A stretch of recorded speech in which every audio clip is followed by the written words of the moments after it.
Assalamualaikum warahmatullahi wabarakatuh. Waalaikumsalam warahmatullahi Bismillahirrahmanirrahim. Billahi qabul wal husnul wa ijabati kullil mas'ul wa naili kullil ma'mul wa ila hadrati sayyidina Muhammadin Rasul sallallahu alaihi wasallam wa ila wa jami'alihi wa ashabihi wa azwajihi wa dhurriyyatihi wa ala alihi wa ashabihi wa ila wa jami'il ulama'il 'amilin wal awliya'is salimin wa jami'il mu'allifil kutub wa khususan mu'allifil kutub alladzi ta'allamnaha wa 'allamnaha wa nafussu khususan ila mu'allif hadzal kitab asy-syaikh al-'arif billah al-imam Thahir bin Shalih rahimahullahu ta'ala alaih wa ila wa jami'il ulama'il 'amilin wal salimin wa jami'i masyayikhina wa ustadina wa ila wa jami'i walidina wa walidikum wa amwatina wa amwatikum wa ila arwah man istama'ana lahuna bisababihim wa anta ta'lamu bi asma'ihim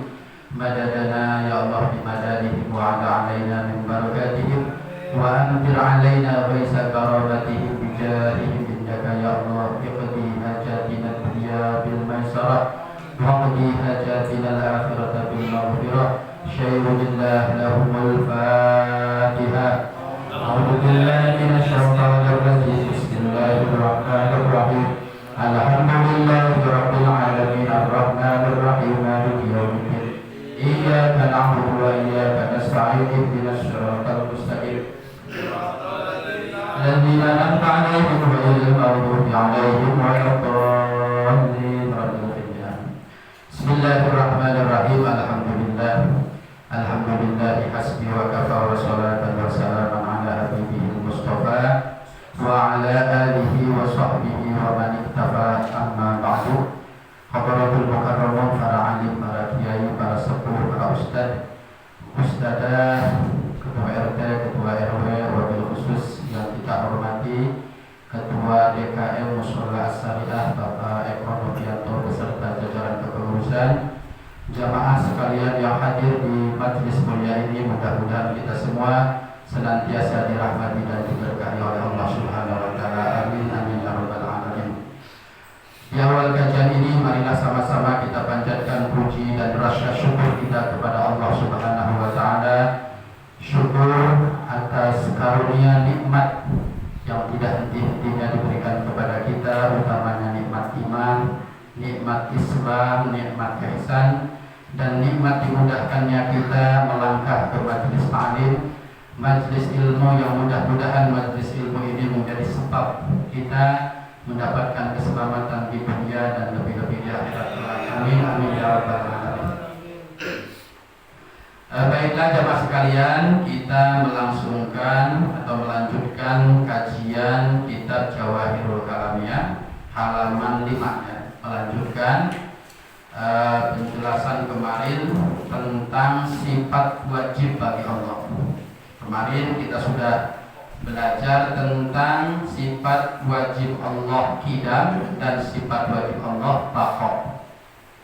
Jadi Allah punya beberapa sifat wajib, punya sifat mustahil, punya sifat jaiz. Jadi ada 3 sifat yang dimiliki Allah, ada sifat wajib. Nah, sifat wajib itu apa? Sifat la yumkinu adamuhu. Sifat yang tidak mungkin tidak ada pada Allah. Jadi sifat wajib itu sifat yang tidak mungkin tidak ada pada Allah, berarti harus ada. Nggak mungkin Allah tidak punya sifat yang 20 ini, sifat wajib ini. Nah, sifat 20 itu sekarang kita akan belajar tentang sifat wajib, namanya mukhalafatul lil hawadisi. Yang keempat adalah mukhalafah lil hawadisi. Mukhalafah itu artinya berbeda. Berbeda lil hawadisi kepada yang baru, beda dengan yang baru ya. Beda dengan makhluk. Hawadis itu makhluk. Jadi berbedanya Allah dengan makhluk itu seperti apa? Kita meyakinkan bahwa Allah itu punya mukhalafatul hawadisi, atau berbeda dengan makhluk itu seperti apa? Jadi tidak cukup kita mengatakan oh Allah itu beda. Beda gimana? Ya beda aja pokoknya. Itu tidak cukup ya. Jadi ada tata cara hati kita bagaimana mengiktikad mengikatkan bahwa Allah itu beda dengan makhluk. Karena kalau kita cuma menjawab beda saja, nanti kita akan terjerumus kepada pikiran seperti ini misalnya. Beda ya, kita punya tangan, Allah juga punya tangan, tapi tangan Allah dengan tangan kita beda. Itu nanti bisa mukhalafatul hawadisi. Betul gak Pak? Jadi kalau kita hanya meyakini bahwa Allah itu beda dengan makhluknya, nanti kemudian kita akan timbul pemikiran, oh Allah juga punya tangan, kita punya tangan, tapi tangan Allah beda dengan tangan kita, mukhalafah. Makanya kita harus tahu, harus punya rujukan bagaimana cara mengimani hati kita kepada mukhalafatul hawadisi. Nah, di halaman 5 kita akan dibimbing oleh kitab ini bagaimana cara menekatkan kepada sifat wajib Allah mukhalafatul hawadisi. Soal kaifa al-i'tiqadu bi mukhalafatihi ta'ala lil hawadisi. Kaifa bagaimana caranya al-i'tiqadu kita meyakini mukhalafatihi ta'ala lil hawadisi, sifat wajib Allah yaitu mukhalafah lil hawadisi, berbeda dengan hawadis. Hawadis itu sesuatu yang baru ya. Yang baru itu maksudnya apa? Sesuatu yang tadinya tidak ada, apa ya? Itu baru. Sesuatu yang tadinya tidak ada, ma'awwaluhu mafqud fayujadu sumal mawjud. Itu pengertian hawadis. Sesuatu yang awalnya tidak ada, kemudian ada, itu namanya hawadis, Pak. Bumi tadinya ada tidak, Pak? Tidak ada, diadakan oleh Allah, namanya hawadis. Kita tadinya tidak ada, diadakan oleh Allah, wasilah orang tuh, bumi, gunung, laut, semuanya hawadis, gitu ya. Itu hawadis. Jadi masjid ini hawadis, istri kita di rumah baru hawadis.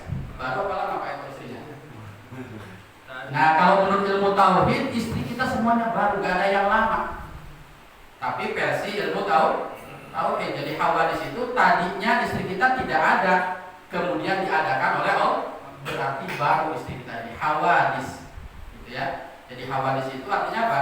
Sesuatu yang tadinya tidak ada, kemudian ada. Apa saja? Ya makhluk itu semuanya, surga, neraka, semuanya hawadis. Makanya cara yang paling gampang kita memahami mukhalafatul hawadis ini adalah bahwa Allah berbeda dengan makhluknya. Makanya al-makhluqat maksudnya adalah makhluk. Bagaimana cara mengiktikadkan kita bahwa Allah itu punya sifat mukhalafatul hawadis? Jim jawabnya huwa, yaitu caranya anna taqidah, kita meyakini seyakin-yakinnya dalam hati, annallaha ta'ala, sesungguhnya Allah Ta'ala, la yushabihuhu syai'un, tidak ada satupun yang menyerupainya. Bukan menyamainya, menyerupainya. Jadi meyakini, kalau kita sudah iman kepada mukhalafatul hawadis itu maksudnya apa? Meyakini seyakin-yakinnya bahwa Allah tidak ada yang menyerupai, apalagi menyamai. Serupa aja nggak ada yang sama Allah, apalagi menyerupainya. Makanya yang ada itu bisa Allah, bisa makhluk. Itu ada 3 yang ada ini. Ada namanya mumasalah. Mumasalah itu artinya menyerupai, menyamai. Mumasalah itu menyerupai, menyamai. Jadi Bapak dengan saya ini ada sifat yang sama. Mumasalah itu menyamai. Jadi kalau makhluk itu ada sifat yang sama yang dimiliki satu dengan yang lain. Kalau Bapak misalnya kalau lapar makannya banyak, sama saya juga Pak. Kalau lapar makannya banyak, itu namanya mumasalah. Mumasalah itu adalah sifat yang sama dimiliki oleh banyak orang. Ada lagi yang kedua, yang wujud ini, yang ada ini bukan hanya mumasalah, tapi musyabahah namanya. Mumasalah sama, musyabahah menyerupai kan. Di sini barangkali ada misalnya ya, misalnya orangnya agak hitam ya, hitam banget tak tersinggung. Ya, agak hitam, rambutnya agak ikal, kemudian di dagunya itu ada tai lalat.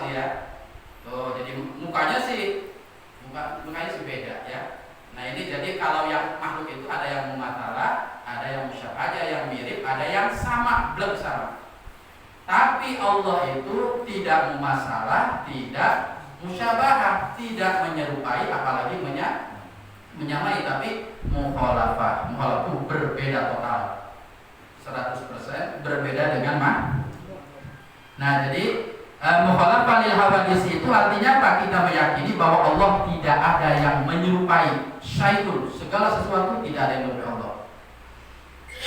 Tidak menyerupai Allah itu dalam apa saja? Fi dzatihi, dalam dzatnya Allah. Nanti kita tahu apa itu dzat. Allah juga tidak serupa dengan makhluknya. Fi sifatihi, dalam sifatnya Allah. Wala fi af'alihi, Allah tidak ada yang menyerupainya dalam af'al, dalam pekerjaannya. Allah bekerja, melakukan sesuatu, ya. Kita melakukan sesuatu, tapi nanti ada bedanya. Gitu ya. Jadi mukhalafah lil hawadisi artinya meyakini seyakin-yakinnya bahwa Allah tidak ada satupun yang menyerupai Allah dalam dzatnya, dalam sifatnya, dalam af'alnya, dalam pekerjaan. Nah, kalau kita sudah tertancap dalam hati seperti itu, berarti kita sudah iman, sudah yakin Allah itu mukhalafatul lil hawadisi, berbeda dengan makhluknya. Gitu ya. Nah, berarti kita bisa menyimpulkan mukhalafatul lil hawadis itu ada 3 berarti Pak ya. Mukhalafatul lil hawadis itu terbagi 3. Ada mukhalafatul lil hawadisi bid'ah dalam dzatnya. Ada mukhalafatul lil hawadisi fi sifatin, dalam sifatnya. Ada mukhalafatul lil hawadisi fi af'alihi, dalam perbuatan. Ada berapa Pak? Ada 3. Mukhalafatul lil hawadis itu ada 3. Berbeda dalam dzatnya, dalam sifatnya, dan dalam pekerjaan. Nah, seperti apa kita meyakini bahwa Allah itu dzatnya berbeda dengan kita? Di sini dijelaskan. Kaifa al-i'tiqadu bi mukhalafati dzatihi subhanahu wa ta'ala lil hawadisi. Bagaimana cara meyakinkan dalam hati kita bahwa Allah itu berbeda dengan kita dalam dzatnya? Dalam dzat itu apa? Dzat itu apa? Zat itu apa? Kalau zat ngerti ya, tapi kalau zat, dat, apa dat itu Pak Eko? Dat itu diri ya, dirinya. Datnya Allah berarti dirinya Allah, dirinya, pribadinya. Kalau kita manusia, fisiknya, dat itu fisik ini. Malahu sifatun, dat itu artinya sesuatu yang ada sifatnya di situ. Itu namanya dat. Jadi dat itu sesuatu yang memiliki sifat. Kita ini manusia ini dat namanya ya, karena ada sifat-sifat di dalamnya. Botol ini juga sifat ya, dat maaf ya, karena punya sifat. Misalnya sifatnya apa? Sifatnya tinggi, kemudian bundar, kemudian halus, kemudian bening. Berarti botol ini adalah dat, gelas ini dat. Jadi dat itu apa saja yang memiliki sifat, termasuk manusia ini dat. Gitu ya. Jadi Allah itu, datnya Allah artinya dirinya Allah. Ini kalau di manusia, kalau sekedar memahamkan Pak ya, bukan bahwa Allah itu. Jadi dat itu fisiknya gitu. Jadi fisiknya. Tapi bukan berarti Allah itu berfisik, supaya kita lebih mudah saja Pak ya. Dat Allah itu adalah dirinya Allah, atau kalau manusia fisiknya manusia. Ya. Apa bedanya datnya Allah dengan datnya manusia? Nah, ini ya. Di sini dijawab, kita meyakini bahwa Allah itu zatnya berbeda dengan makhluk. Artinya apa? Anna dzatallahi subhanahu wa ta'ala la tusyabihu syai'an. Bahwa zatnya Allah tidak sama, tidak serupa, maaf ya, tidak serupa dengan zatnya makhluk. Itu diyakini bahwa zatnya Allah tidak serupa dengan zatnya makhluk. Ya. Tidak serupanya bagaimana? Tidak serupanya bahwa kalau makhluk itu, Pak ya, zatnya makhluk itu lahu jirmun. Makhluk itu butuh tempat. Bedanya ya. Kita ini zat. Kita ini butuh tempat. Saya ngaji di sini, berarti butuh kursi. Bapak berarti butuh tempat. Bapak naik mobil, berarti di mobil itu butuh tempat. Kalau makhluk itu zatnya, fisiknya itu butuh duduk butuh tempat, jalan butuh tempat. Gak mungkin Bapak melayang-layang gitu ya. Kan ada tanah yang mesti diinjak kalau jalan, ada tempat. Tidur berarti ada kasurnya. Jadi kalau Allah itu dak yang tidak butuh tempat. Beda tidak dengan kita Pak berarti? Nah itu ya. Jadi meyakini bahwa Allah itu berbeda dengan makhluknya dalam datnya, artinya apa? Bahwa Allah itu tidak serupa dengan makhluk datnya. Dan yang kedua, datnya Allah tidak butuh tempat. Coba ya, tidak butuh tempat. Jadi tidak di mana-mana Allah itu ya. Makanya, tapi di masyarakat Pak ya, sering ada istilah-istilah, ungkapan yang sudah menjadi laka. Ya kita sih terserah yang di atas saja. Kalau di atas itu tempat bukan namanya. Yang di atas itu maksudnya siapa? Allah bukan. Bapak kalau aduh ini kita udah ikhtiar, sudah kerja, ya akhirnya sih terserah yang pernah nggak ngomong gitu Pak? Yang di atas itu maksudnya langit apa? Terserah siapa? Oh, berarti Bapak ini menyerupakan Allah dengan makhluk. Betul nggak Pak? Ya nggak tahu dosa kayaknya sih ya. Nanti saya tanya dulu sama malaikat ini dosa ya. Nah gitu ya. Tuh, jadi kalau kita mengatakan di atas, tapi nanti ada kelonggaran. Ini maksudnya banyak hal-hal yang sebenarnya kita menyerupakan. Jadi kalau di atas itu berarti tempat, kalau di atas supaya atas, bawah, kanan itu tempat.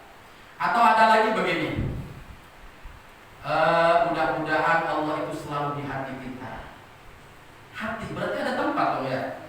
Kalau kita mengatakan Allah itu ada di hati, berarti Allah itu butuh tempat. Nah, ini juga kalau menurut tauhid perlu diluruskan gitu ya. Nah gitu. Atau juga ada istilah yang sering kita ucapkan, hati-hati kamu hidup ini ya. Allah itu ada di mana-mana. Allah itu ada di mana-mana. Itu lebih-lebih lagi Pak Eko. Di mana-mana berarti butuh tempat banyak Allah ini. Jadi ada ungkapan sehari-hari kita yang kalau disinkronkan dengan mukhalafatul hawadits, kita ini omongan itu kurang tepat. Tuh, tadi ada makan dosa apa tidak ya. Nah, ini kalau kita mengatakan itu ya, itu meyakini bahwa Allah di atas. Allah itu pasti di atas. Makanya ada ayat Quran, Ar-Rahmanu 'ala arsy istawa. Allah itu bersemayam di arsy katanya ya. Arsy itu makhluk Allah. Nah, ini nanti ada pembahasannya sendiri. Nah, jadi bagaimana supaya kita tidak dosa mengatakan Allah itu ada di atas? Harus ditakwil, Pak. Harus diperjelas maksud ayat Bapak ungkap itu apa. Jadi kalau Bapak ngomong terserah yang di atas, maksudnya apa? Maksudnya bahwa kekuasaan Allah, kehebatan Allah itu di atas makhluknya. Dalam hatinya meyakini seperti itu. Boleh kalau mulut mengatakan apa? Terserah yang di atas. Tapi dalam hati kita meyakini di atas itu maksudnya apa? Kekuatan Allah, kehebatan Allah itu di atas makhluk-makhluk. Kalau seperti itu tidak terganggu, tidak Pak. Itu namanya ditakwil, diperjelas maksudnya. Jadi jangan langsung kita mengatakan oh kafir, jangan ya. Nah itu jadi kita setelah tahu oh berarti kata-kata di atas itu harus ditakwil, harus diperjelas maksudnya bahwa yang di atas itu maksudnya kekuatan Allah, kehebatan Allah melebihi atau di atas kekuatan makhluk. Ya. Allah itu ada di mana-mana. Maksudnya apa? Maksudnya muraqabatullah, pengawasan Allah. Kamu hati-hati ya, karena pengawasan Allah itu di mana-mana. Allah itu mengawasi kita di mana-mana. Jangan bukan berarti Allah itu ada di mana-mana. Ya boleh saja kalau mengatakan Allah di mana-mana, tapi hati kita maksudnya apa? Pengawasan Allah, ya, muraqabahnya Allah itu di mana-mana. Nah itu harus ditakwili. Jadi kita jangan buru-buru mengkafirkan. Wah kamu berarti tidak meyakini mukhalafatul hawadits tidak. Allah itu tidak butuh tempat, berarti tidak di atas, tidak di hati, tidak di mana-mana. Oh ya, jangan buru-buru mengkafir. Dikasih penjelasan harus ditakwil, harus dikasih penjelasan, gitu ya.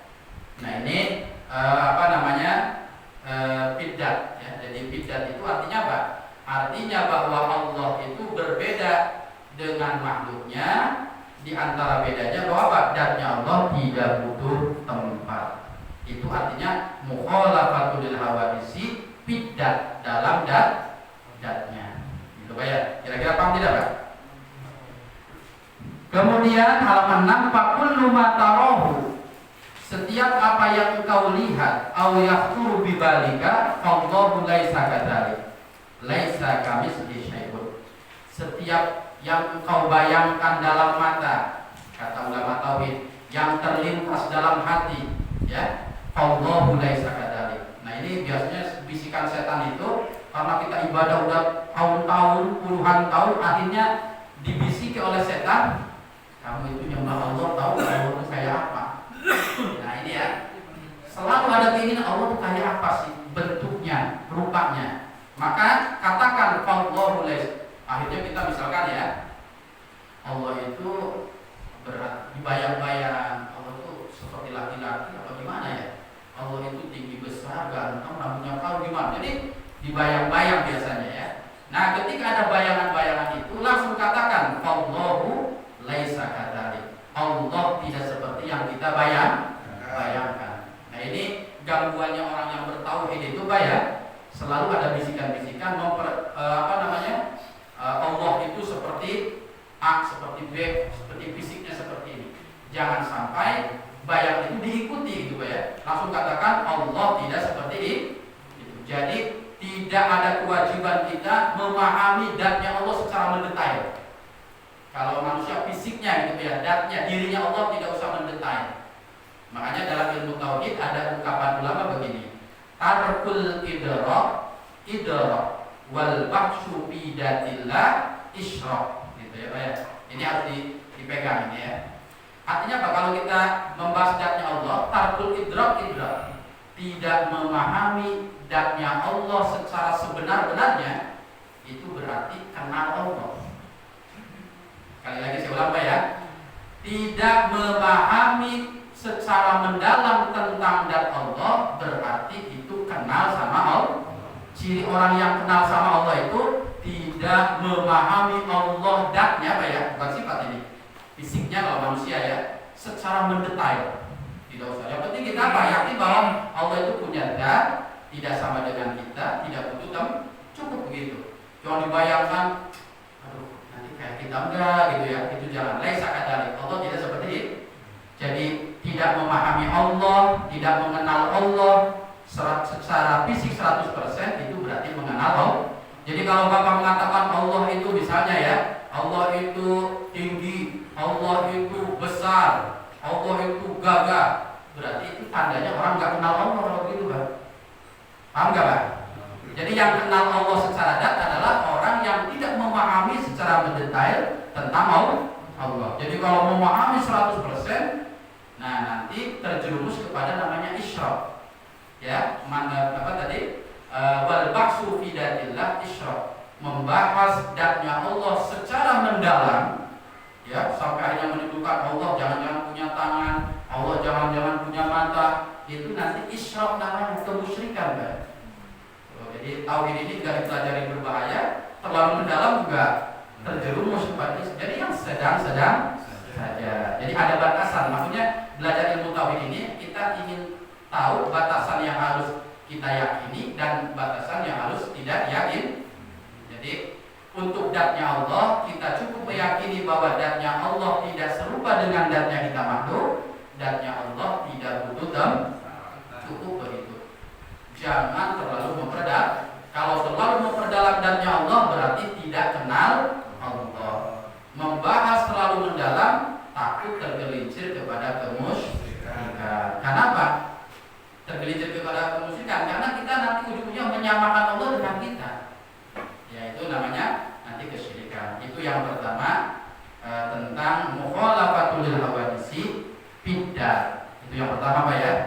Yang kedua ada lagi mukhalafatul hawadisi, berbeda dengan makhluknya itu dalam sifatnya. Seperti apa Allah berbeda dengan kita makhluk dalam sifatnya? Di halaman 6, kaifa al-i'tiqadu bi anna sifatihi subhanahu wa ta'ala mukhalafatul sifatil hawadis. Bagaimana caranya kita meyakini bahwa Allah itu mukhalafatul hawadisi dalam sifatnya, ya, berbeda dengan kita dalam sifatnya.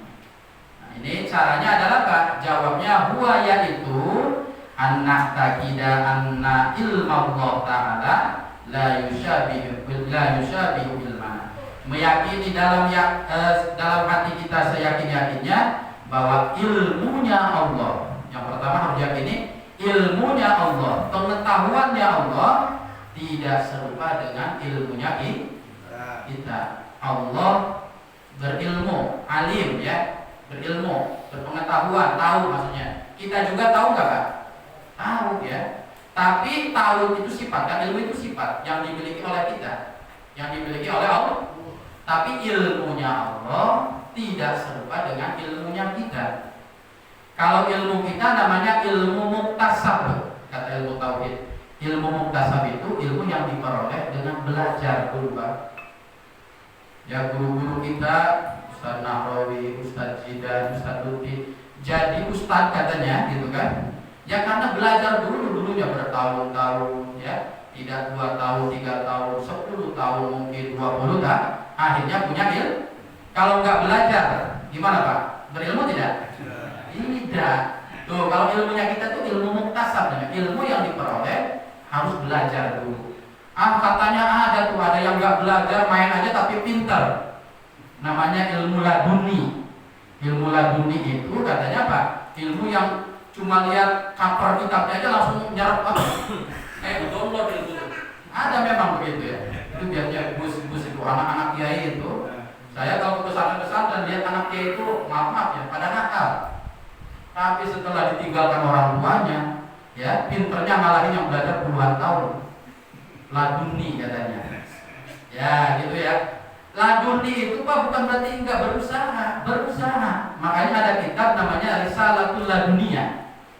Cara agar kita dapat ilmu laduni. Caranya bagaimana? Puasa 40 tahun dulu. Itu diantar caranya.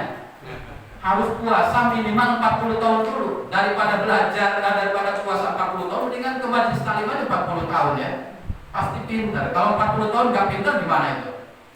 Tuh ya. Jadi ilmu laduni itu ilmu yang diusahakan Pak, bukan kun payakun saja, bukan tinggal on off aja, tidak ya. Itu ada ikhtiar. Makanya ada kitab namanya Risalatul Laduniyah, bimbingan agar kita bisa mendapatkan ilmu laduni. Yang kedua di antaranya ilmu laduni apa? Kalau ingin punya ilmu laduni, kata kitab itu harus ikhlas ibadah minimal 41 hari minimal. Ibadah ikhlas lillahi ta'ala, tidak berharap pahala, tidak ingin dipuji, ya tidak ingin surga gitu kan. Benar-benar ikhlas. Ketika sholat itu nggak pengen pahala. Jadi kalau habis sholat ada bisikan kamu masuk neraka, nggak apa-apa. Karena sholat saya bukan karena takut neraka, bukan karena ingin masuk surga. Nah harus begitu, bisa nggak Pak kira-kira? Bapak kalau baca surat Yasin bayangannya apa? Jadi banyak kepentingan kita ini, banyak kepentingan kalau wajiban. Supaya ya yang nyalon jadi camat supaya jadi ya. Baca Yasin supaya anak saya yang ikut tes lolos. Baca surat. Jadi kita ini kayak apa gitu ya? Nyari keuntungan lewat ayat-ayat Quran. Berarti kan ini kita tidak ikhlas karena kalau ingin punya ilmu laduni jangan begitu Pak. Pokoknya anak saya tes mau terima terserah, mau soleh terserah, mau enggak terserah, lillahi ta'ala aja. Kira-kira bisa nggak begitu? Insya Allah bisa ya. Insya Allah. Berat juga itu minimal. Jadi kalau udah 13 hari nih, 13 hari, udah ikhlas 14 hari, ada pengumuman dari Pak Eko. Yang berangkat majelis taklim dapat sembako. Contoh yang mudah-mudahan terrealisasi ini ya. Amin. Amin yang udah paling pengen gitu ya.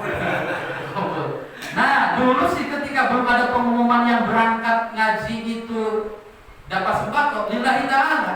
Setelah ada pengumuman dari Pak Eko yang ngaji dapat sembako, niatnya tuh beda sekarang. Karena beras, karena minyak, karena telur.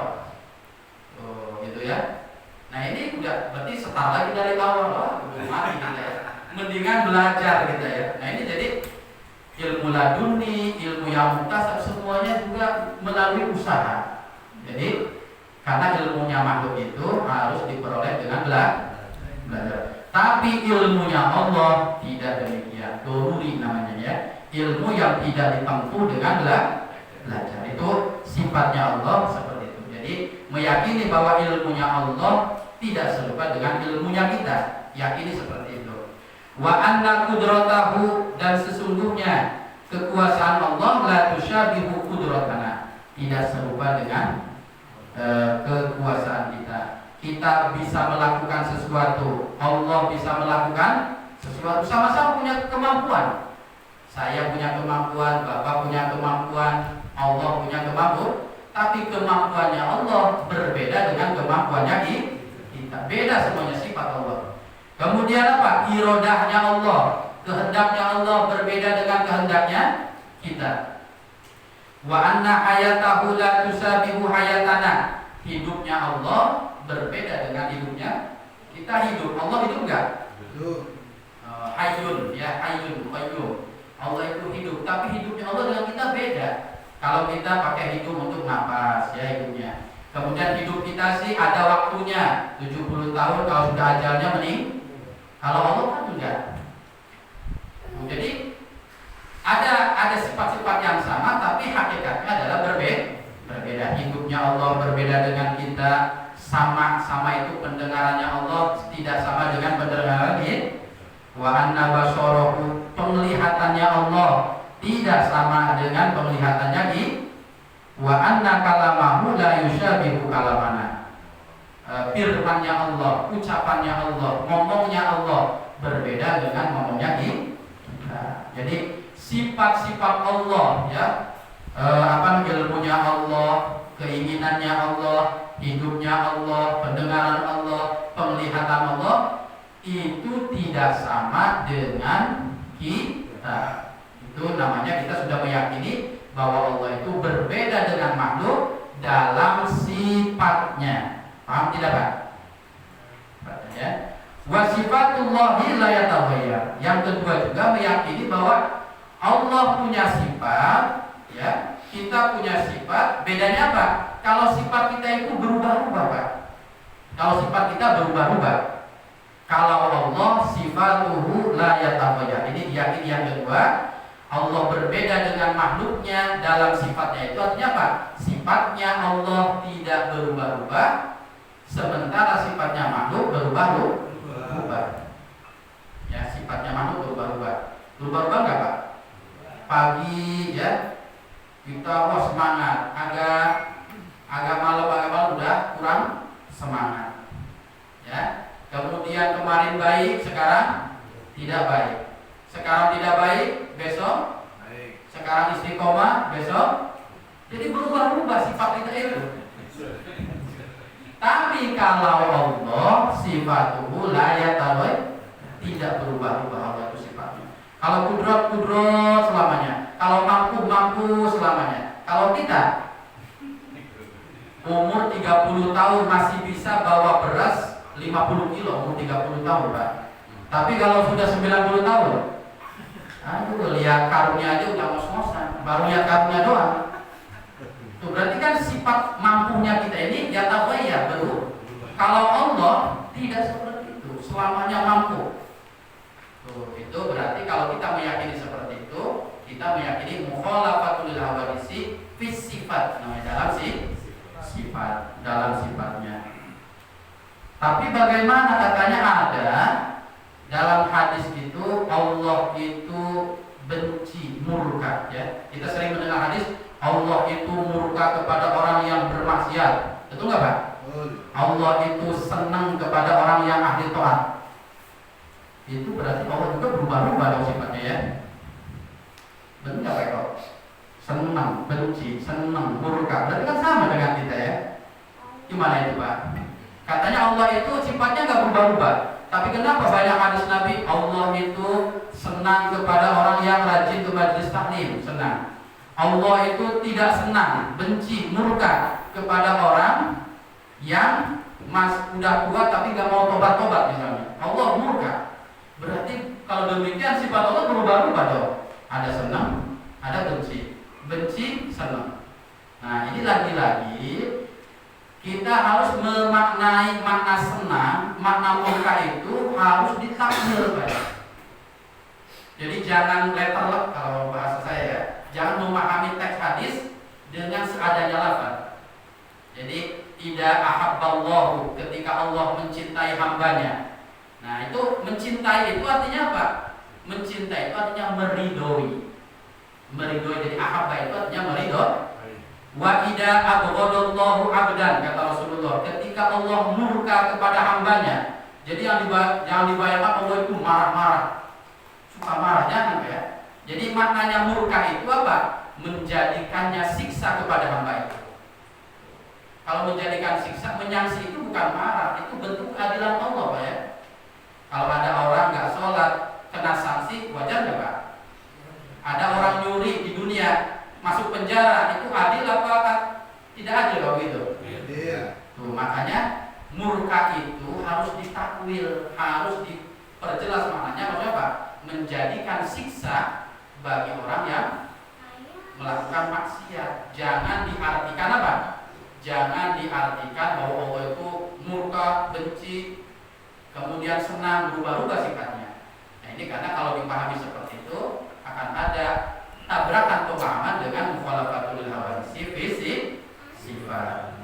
Kira-kira paham tidak, Pak ya? Ada lagi misalkan sudah sering saya jelaskan, Allah itu kalau pertengahan malam, sepertiga malam turun. Ya tanazzal, turun itu ya. Nah, kita membayangkan kalau turun itu seperti orang turun dari lantai 5 ke lantai 4. Allah juga kayak gitu ya. Oh. Nah, makanya ya tanazzal itu maknanya turun. Tapi jangan dimaknai turun, kata para ulama tauhid, maknanya menurunkan rahmatnya. Tuh, ya. Menurunkan rahmatnya. Gitu ya. Jadi ada beberapa teks hadis, ayat-ayat Al-Qur'an bahkan yang kita harus hati-hati memaknainya. Ya. Allah itu Ar-Rahmanu 'ala arsy-istawa. Orang-orang Wahabi memahaminya Allah itu duduk di arsy. Ya, bersemayam di arsy. Arsy itu tempat apa ya?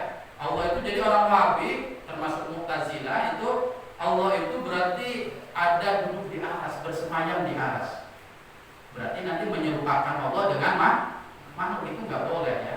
Kalau kita Ahlussunnah wal Jamaah itu maknanya apa? Maknanya bahwa Allah itu duduk itu bukan maknanya, istawa itu bukan maknanya duduk, tapi maknanya menguasai arsy. Allah menguasai arsy. Itu lebih pas, Pak ya. Ketimbang kalau duduk itu bayang kita berarti seperti makhluk. Kalau menguasai memang Allah dan yang menguasai. Kayak bahasa begini, Pak ya, ada ungkapan Belanda menduduki Indonesia. Maksudnya apa itu, Pak? Apakah orang Belanda pada duduk-duduk di warung kopi di Indonesia, begitu nggak, Pak? Maksudnya menduduki itu menguasai Indonesia, betul nggak, Pak? Oh, jadi itu contoh takwil, Pak ya. Jadi banyak ayat Al-Quran namanya ayat mutasyabih, ayat-ayat yang kita tidak boleh memahami ayat itu letter, tidak seperti tadi benci, marah, ya, senang, turun. Ya, turun itu bukan berarti tapi menurunkan rahmat. Nah, ini karena kalau kita memahami ayat-ayat atau bentuk-bentuk lafaz hadis itu apa adanya, nanti akan pada kesimpulan Allah sama dengan ini. Padahal sifatuhu la yataghayyar, sifat Allah itu tidak berubah selama-lamanya. Nah, ini sifat mukhalafatul hawadits bidah. Jadi kalau sifat, kalau bidah tadi apa? Meyakini Allah berbeda, tidak serupa dengan zat kita, dan zatnya Allah tidak membutuhkan tempat.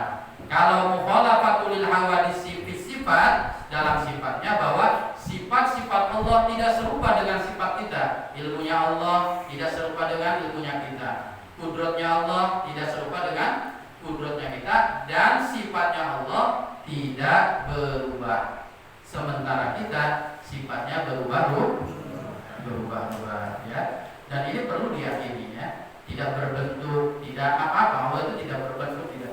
Pokoknya bayangan-bayangan yang tentang Allah itu ya jangan dilanjutkan. Sudah berhenti, Pak ya. Jangan sampai terbawa. Nah, ini sangat berbahaya ya. Makanya orang yang sudah kenal Allah itu tidak bisa terkecoh, Pak. Kalau sudah ma'rifatullah. Kita sering mendengar kisahnya Syekh Abdul Qadir Jailani, Pak ya. ketika beliau ibadah bertahun-tahun, tiba-tiba ada asapnya warna biru dalam kitab dijelaskannya. Ada asap warna biru, kemudian keluar hatif, keluar suara dari apa? Dari asap itu, asap biru itu. Apa ucapannya?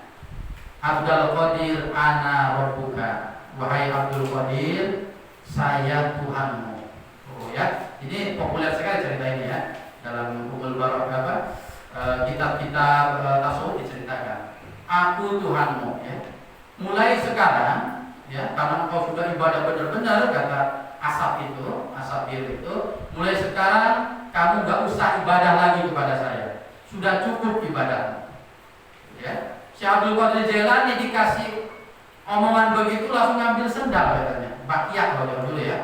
Dilemparkan apa? Ke asap itu sambil mengatakan ihsya ya la'in. Pergi engkau wahai yang terkutuk, wahai iblis. Kenal. Syekh Abdul Qadir itu kenal kalau ini bukan Tuhan. Karena gak mungkin Tuhan berbentuk asap. Karena tauhidnya mantap ya. Kalau orang kita, alhamdulillah, udah capek kita sholat semua tahun. Alhamdulillah kita udah berapa triliun kita sedekah, udah berapa miliar kita ya tiap hari Jumat ya didatangi terus sekarang. Sekarang udah disuruh pensiun, alhamdulillah. Nah kita kalau ma'rifatnya belum sampai kepada yang hakiki, mukhalafatul lil hawadisi, bidatnya belum paham, meyakini itu adalah anugerah Tuhan. Makanya kata Imam Syekh Abdul Qadir Jailani, pada masa aku jadi wali ada 70.000 wali yang gagal dari kewaliannya. Jadi ketika masanya Syekh Abdul Qadir Jailani ada 70.000 wali yang batal kemudian jadi walinya karena kasusnya kayak tadi, menyangka itu kelasnya wali Pak, masih bisa terpecah wali. Wali Allah itu ya, apalagi kita wali murid.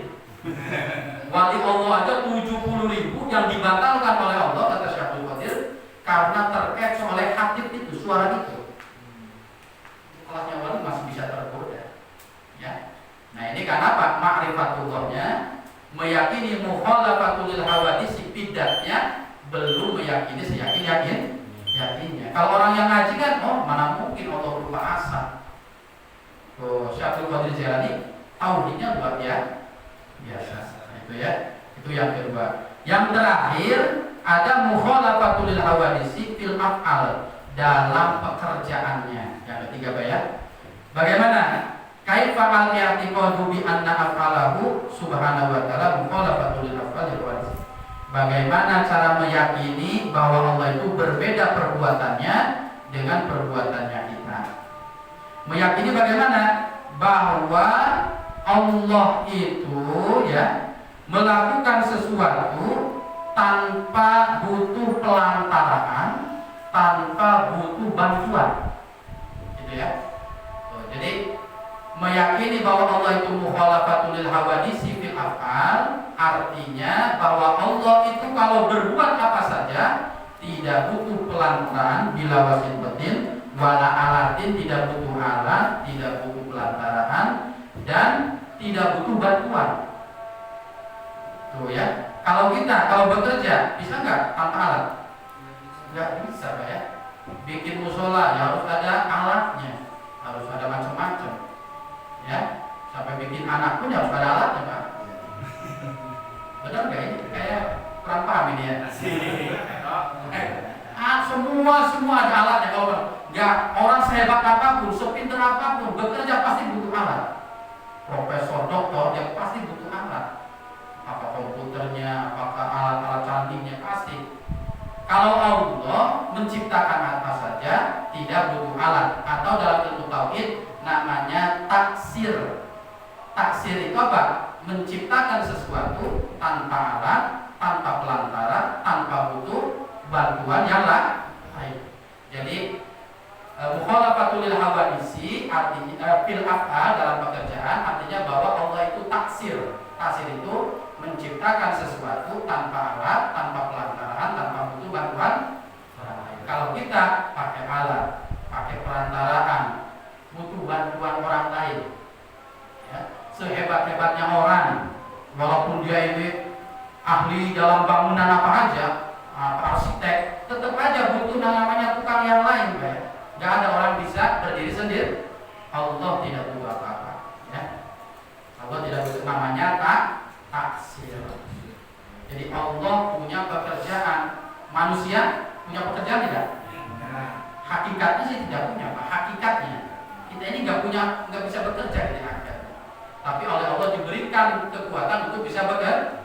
Dalam Al-Quran jelas, Wallahu khalaqakum wa ma taf'alun wa ma ta'malun. Allah yang menciptakanmu dan yang menciptakan pekerjaanmu. Berarti hakikatnya sih kita tidak punya pekerjaan. Kita ini benar-benar wayang gitu ya. Apa kata Allah? Jadi kita yang bisa ngaji ya karena digerakkan oleh Allah. Pekerjaannya Allah. Makanya nanti kalau sudah belajar ilmu tasawuf, jangan pernah ketika kita habis sholat jangan pernah merasa kita ini berarti alhamdulillah sudah bisa sholat. Jangan ya. Tapi alhamdulillahnya apa? Alhamdulillah telah diberikan kekuatan pertolongan dari Allah, akhirnya bisa sholat. Jadi jangan meyakini bahwa sholat itu datangnya dari kita, Pak. Jangan meyakini bahwa sedekah itu karena dermawannya saya. Itu karena baiknya Allah kepada kita. Ya.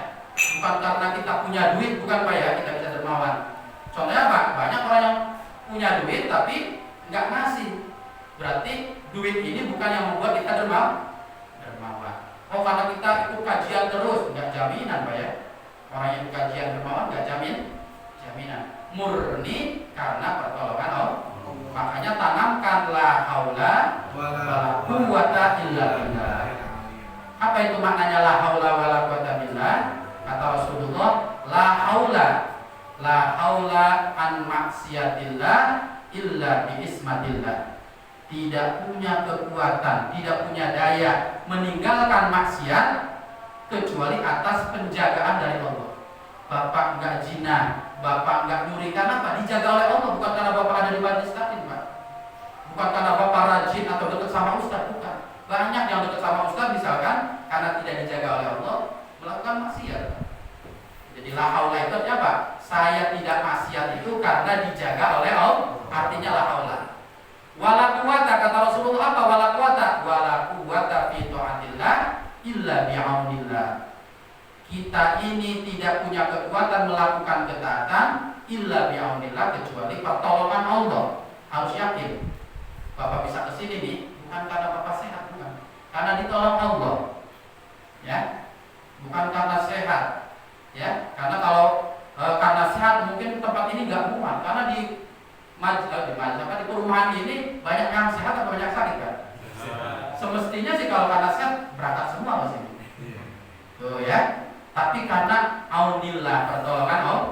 Jadi ketika kita sholat, maka orang yang meyakini la haula wala quwata enggak pernah sombong. Mau apa yang kita sombongkan? Rajin sholat itu dari Allah. Kita rajin ngasih orang itu dari Allah. Kita ini nol besar Pak di hadapan Allah. La haula wala quwata. Kalau tidak meyakini la haula wala quwata, nanti terjangkit penyakit hati namanya ujub. Merasa, wah, saya ini ahli ibadah nih.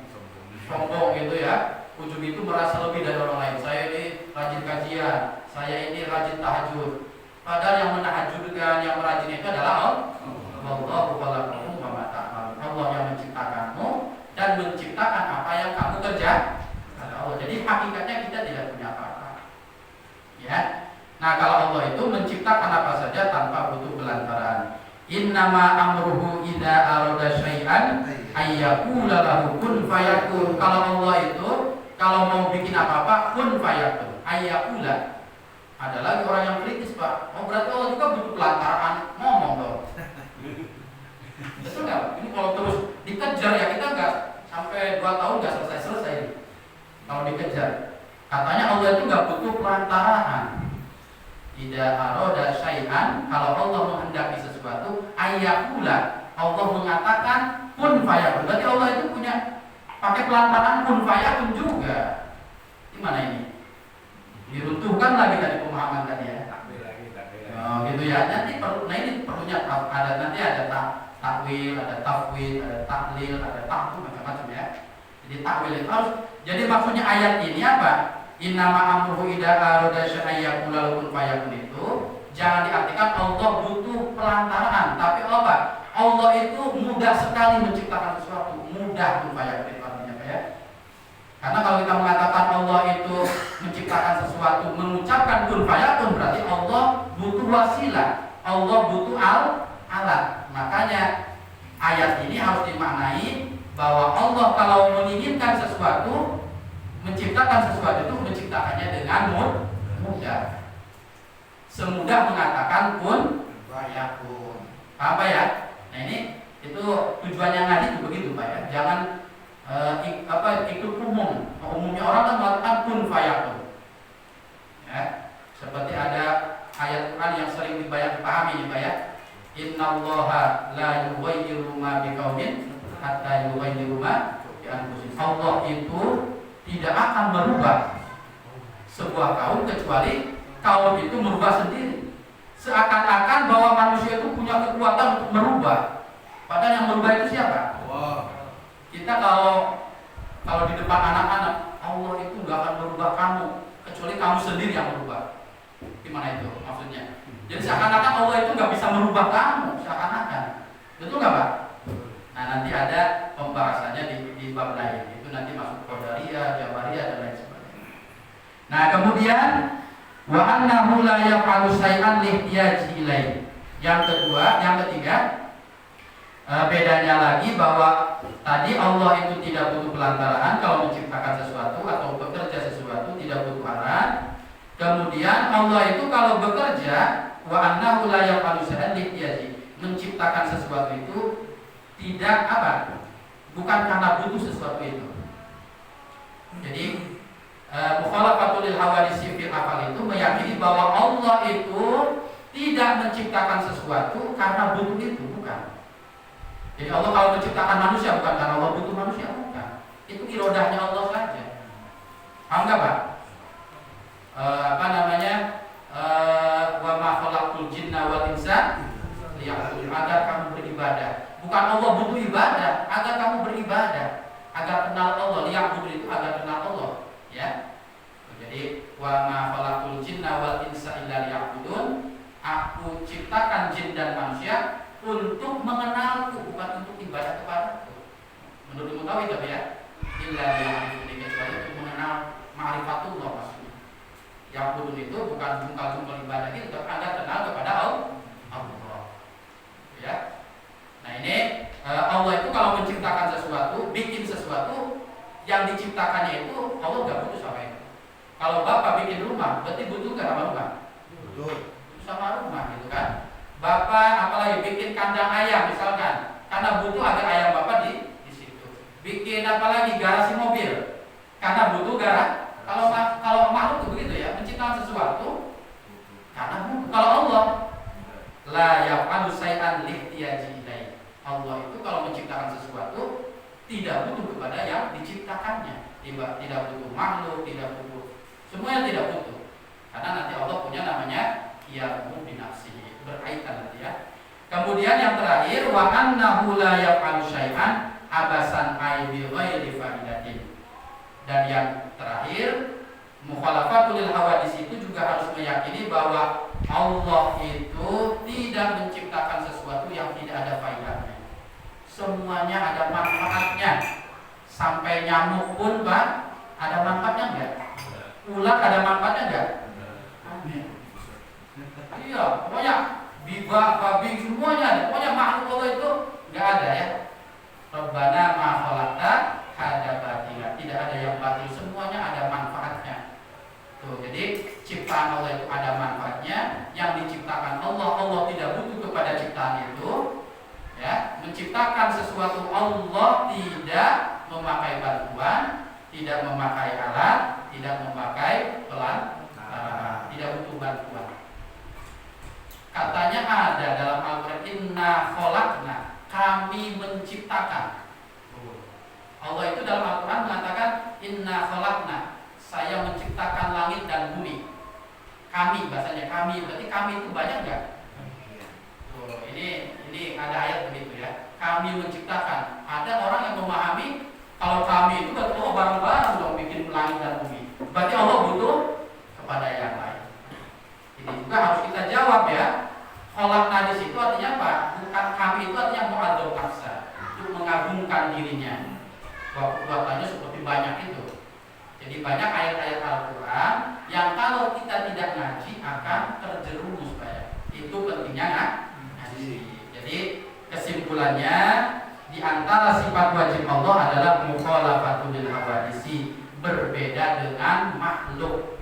Artinya apa berbeda dengan makhluk? Meyakini dalam hati bahwa Allah itu tidak serupa dengan apa saja, tidak serupa dalam zatnya, tidak serupa dalam sifatnya, tidak serupa dalam pekerjaan, tidak serupa dengan zatnya. Artinya apa? Meyakini bahwa Allah itu zatnya tidak serupa dengan makhluk dan zatnya Allah tidak butuh tempat.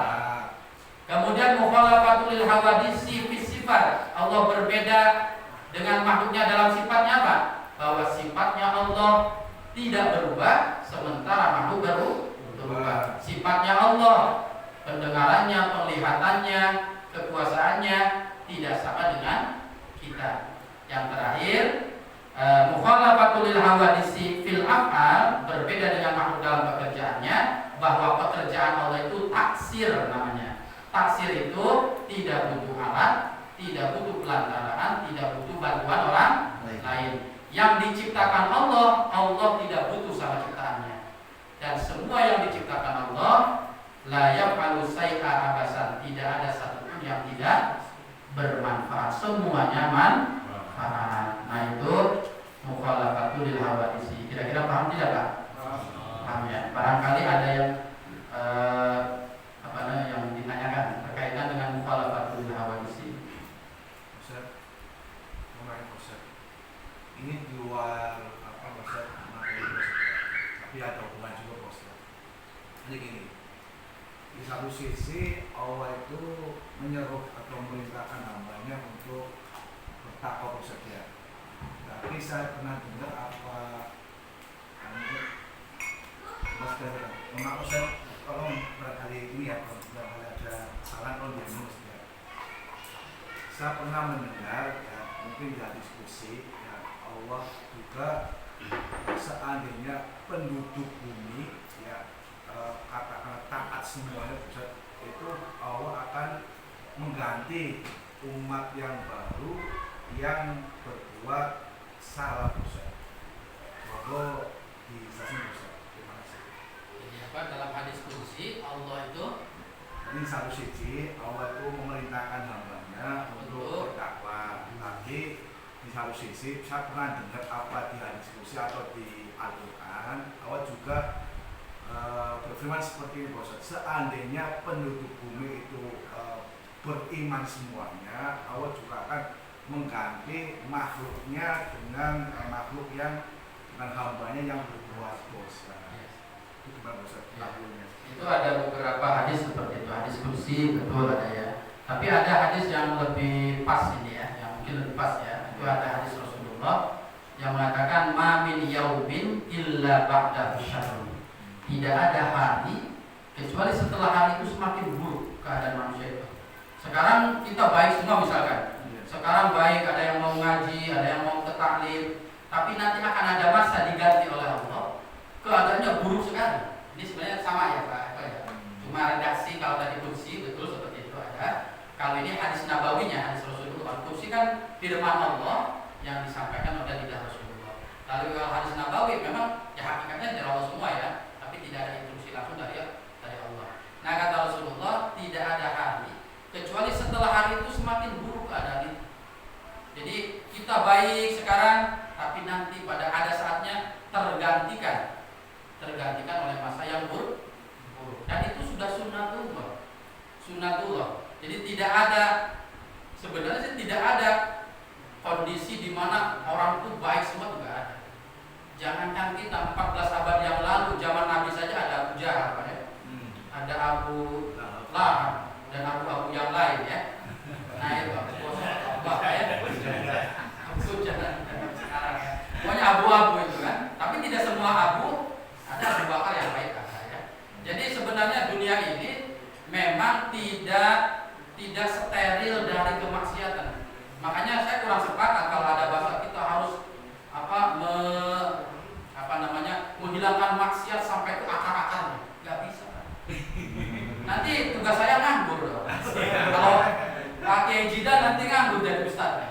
semua ya.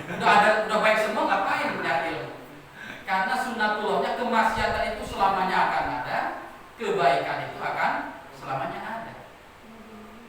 Jadi untuk apa? Alladzi tabarakalladzi biyadil mulku wa huwa ala kulli syai'in qadir. Alladzi khalaqal mauta wal hayata liyabluwakum ayyukum ahsanu amala. Jadi kenapa harus ada kebaikan, ada keburukan? Itu ujian kata Allah bagi kamu, ya. Apakah kamu bisa menjadi orang baik? Siapa yang paling baik di antara kalian? Jadi tugas kita sampaikan kebaikan, tapi jangan kalau bahasa dereng-dereng gitu. Maksa gitu harus ke akar-akarnya dibongkar. Gak akan bisa. Ya, siapa kita gitu Pak ya? Nabi Muhammad saja kan nggak semuanya beriman pada saat itu ya. Itu kelasnya Nabi loh ya. Nah, apalagi kelasnya kita yang segini adanya gitu kan. Nah, kalau semuanya orang baik, tidak ada yang berdosa, tidak ada yang bermaksiat, dunia ini bisa kan begitu Pak ya? Lalu untuk apa Allah punya sifat Ghafur Rahim? Ghafur, apa Ghafur itu? Maha pengampun. Untuk apa Maha pengampun Allah kalau orangnya baik semua? Gitu, taat semua, berarti nganggur dong.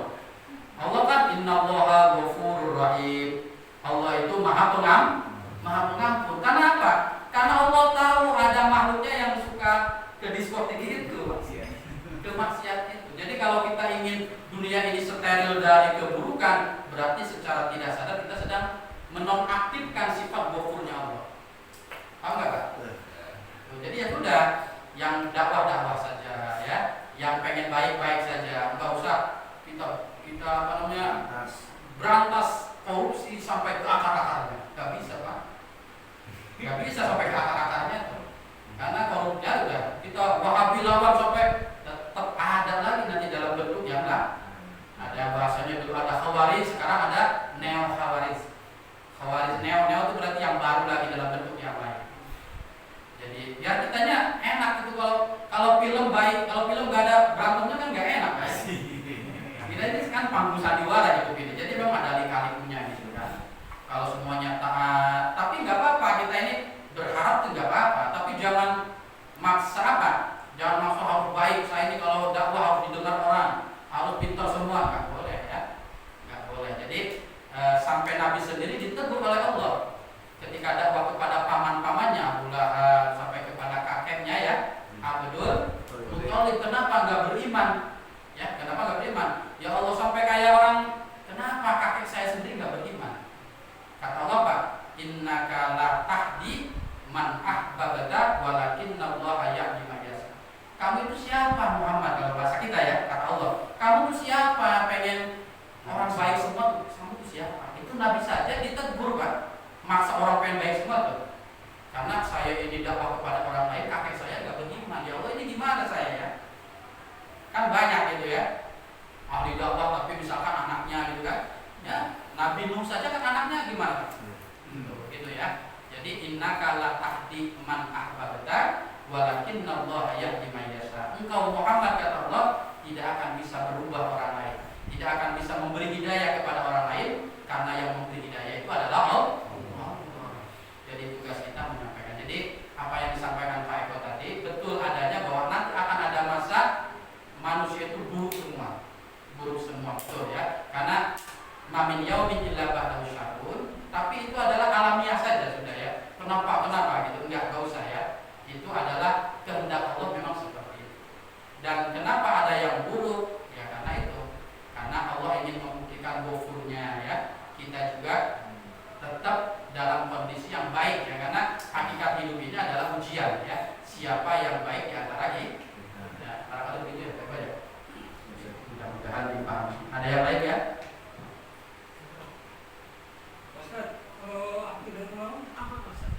Aqidatul Awam itu nama kitab ada, kitab akidah. Aqidatul Awam itu artinya kitab sama ya, kitab tauhid ya. Akidah itu artinya keyakinan. Awam itu orang biasa, kayak kita ini orang awam namanya. Jadi manusia itu ada awam, ada khos namanya. Awam itu, kalau awam itu kan orang nggak tahu apa-apa, orang biasa lah makna bebasnya. Jadi aqidatul awam itu akidah untuk orang-orang awam. Nah ini sebenarnya untuk aqidatul awam ini namanya. Akidahnya untuk kita, akidah yang cukup dipahami oleh awam saja. Nah gitu ya. Ada akidah orang khos, orang yang levelnya para nabi, itu beda lagi. Kalau kita itu kan kenal Allah setelah melihat ciptaannya. Kalau Nabi nggak begitu, langsung kenal Allah tanpa melihat ciptaannya. Itu akidatul khas. Jadi akidatul awam itu adalah akidah keyakinan yang diperlukan untuk orang-orang biasa seperti kita ini. Awam namanya. Tapi ada kitabnya sendiri ya. Namanya kitab akidatul awam.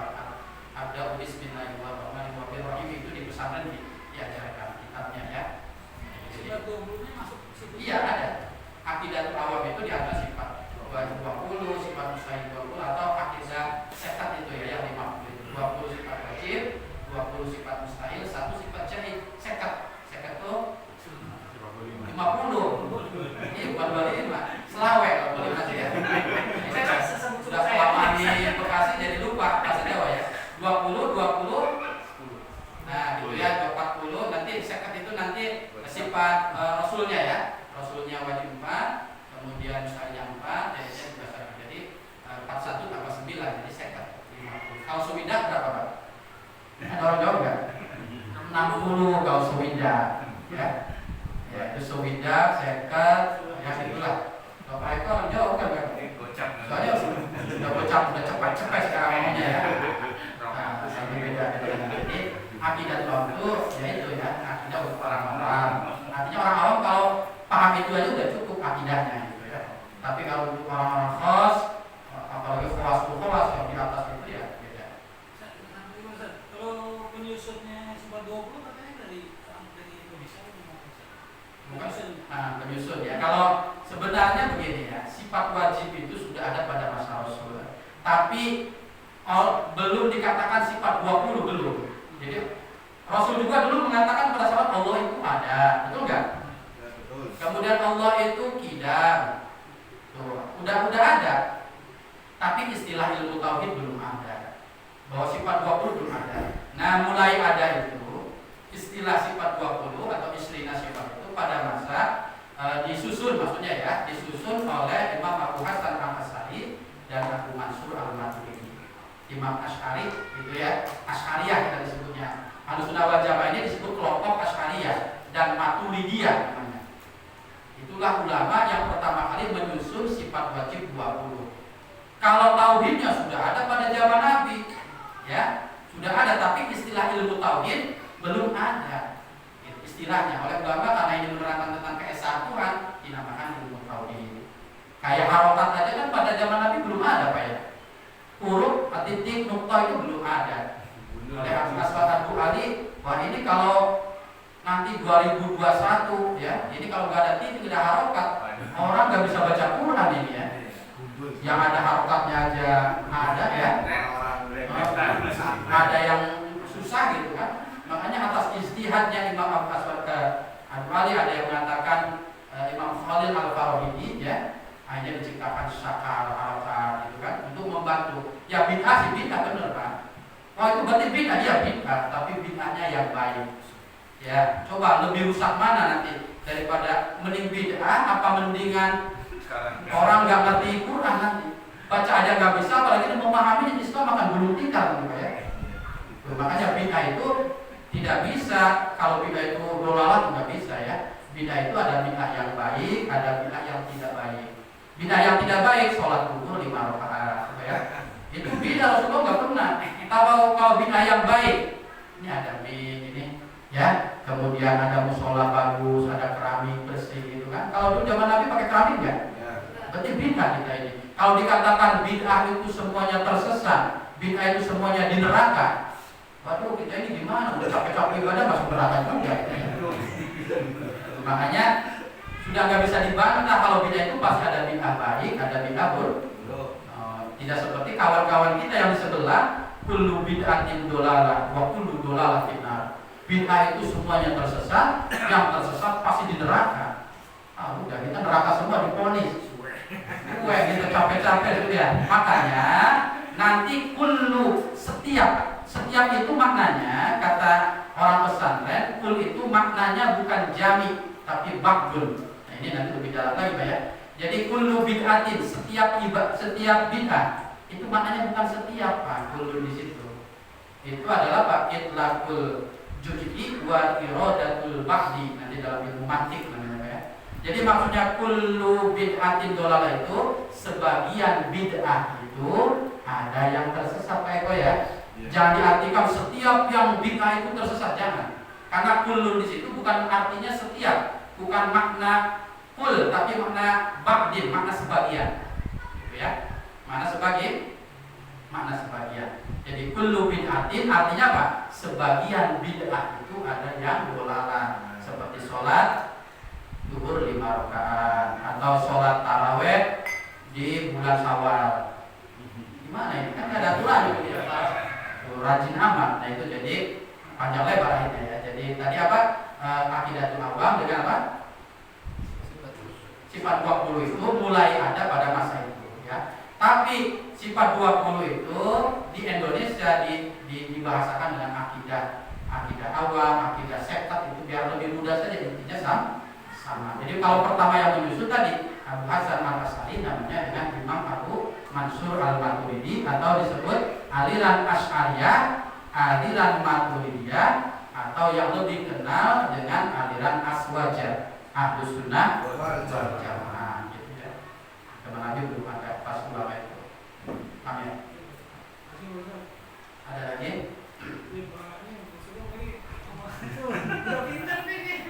Ya, alhamdulillah kalau nggak nanya berarti sudah bisa. Jangan sampai nanti udah ditutup bertanya. Gitu ya. Tapi mudah-mudahan insya Allah ya. Insya Allah ya. Saya husnudon saja kalau nggak bertanya berarti paham. Ya. Jangan sampai saya sudon kalau nggak saking ada orang nggak bertanya kalau saking bingungnya mau nanya apa. Saya nggak ngerti tadi ada problem juga kan. Tapi kalau bertanya itu karena memperhatikan, jadi insya Allah mudah-mudahan bermanfaat. Allahumma waffiq ila aqwamit thariq. Wassalamualaikum warahmatullahi wabarakatuh.